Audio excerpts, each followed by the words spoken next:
ஒரு கணம் நீங்களா உங்களை சுய பரிசோதனை பண்ணி பாருங்க.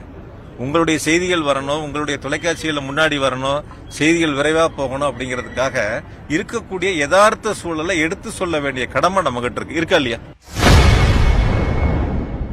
கரூர் சம்பவத்தில் திமுக அரசியல் செய்கிறதா என செய்தியாளர் எழுப்பிய கேள்விக்கு திமுக முன்னாள் அமைச்சர் செந்தில் பாலாஜி ஆவேசமாக பதிலளித்துள்ளார். திரும்ப அதுக்குள்ள போக வேண்டியதில்லை. இல்ல, தமிழக அரசு வந்து இந்த சம்பவத்தை வச்சு அரசியல் செய்யறதா ஒரு குற்றச்சாட்டு. அதுதான் நான் சொன்னேன் உங்களுக்கு. எல்லாம் கேள்வி ஒண்ணுதான். அதான் நானும் சொல்றேன். நான் ஏற்கனவே அரசின் சார்பில் முழு விளக்கம் கொடுக்கப்பட்டிருக்கின்றன. மாவட்டத்தில் நடந்த நிகழ்வு குறித்து நான் கரூர்ல இருந்து முழு விளக்கங்கள் கொடுக்கப்பட்டிருக்கின்றன. விசாரணை சென்று கொண்டிருக்கின்றன. விசாரணை முடிந்த பிறகு இறுதி அறிக்கையில் என்ன வருகிறது என்பதை பார்த்து அப்பொழுது நாம் பேசுவோம். அதுதான் சரியாவும் இருக்கும்.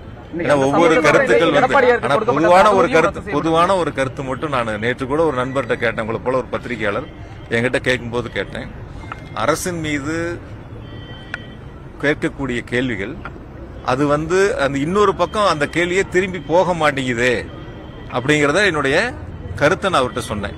உங்களுக்கு அதுதான் நான் சொல்றேன். நான் அதாவது யாருகிட்ட கேட்க வேண்டிய கேள்வியை நீங்க யாருகிட்ட கேட்கறேங்கிறது சுய பரிசோதனை பண்ணுங்க. யாருகிட்ட இந்த கேள்விகள் கேட்கணும்? ஏன் 7 மணி நேரம் லேட்டா வந்தீங்கன்னு கேட்டிருக்கணும். ஏன் 500 மீட்டருக்கு முன்னாடி வண்டிக்குள்ள போய் ஸ்கிரீன் போட்டு லைட் ஆஃப் பண்ணீங்கன்னு கேட்டிருக்கணும். ஏன் 12 மணிக்கு அறிவிச்சீங்கன்னு கேட்டிருக்கணும். 12 மணிக்கு அறிவிச்சுட்டு 7 மணிக்கு ஏன் வந்தீங்கன்னு கேட்டிருக்கணும். டிசம்பர்ல நடக்கிறது எதுக்கு அட்வான்ஸ் பண்ணி வந்துச்சுன்னு பல கேள்விகள் இருக்கு. இந்த கேள்விகள்லாம் சமூக வலைத்தளங்களில் வர்றதில்ல, பத்திரிகைகளில் வர்றதில்ல, தொலைக்காட்சிகளில் வர்றதில்ல, விவாதங்களை நீங்க எடுத்துக்கிறதில்ல. யாரை நோக்கி நீங்கள் கேட்க வேண்டிய கேள்விகள் இருக்கோ அதெல்லாம் தவிர்த்துறீங்க. ஒரு கணம் நீங்களா உங்களை சுய பரிசோதனை பண்ணி பாருங்க. உங்களுடைய செய்திகள் வரணும், உங்களுடைய தொலைக்காட்சிகள் முன்னாடி வரணும், செய்திகள் விரைவா போகணும் அப்படிங்கிறதுக்காக இருக்கக்கூடிய யதார்த்த சூழலை எடுத்து சொல்ல வேண்டிய கடமை நம்மகிட்ட இருக்கு. இருக்கா இல்லையா?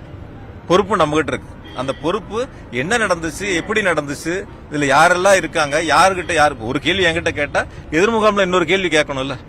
அந்த கேள்விக்கு அப்புறம் என்கிட்ட பதில் கேட்டா பரவாயில்ல. ஒரே தரப்புல உங்களுடைய கேள்விகள் மட்டும் இருக்கு, இன்னொரு தரப்புல கேள்வியே இல்லாம இருக்கு.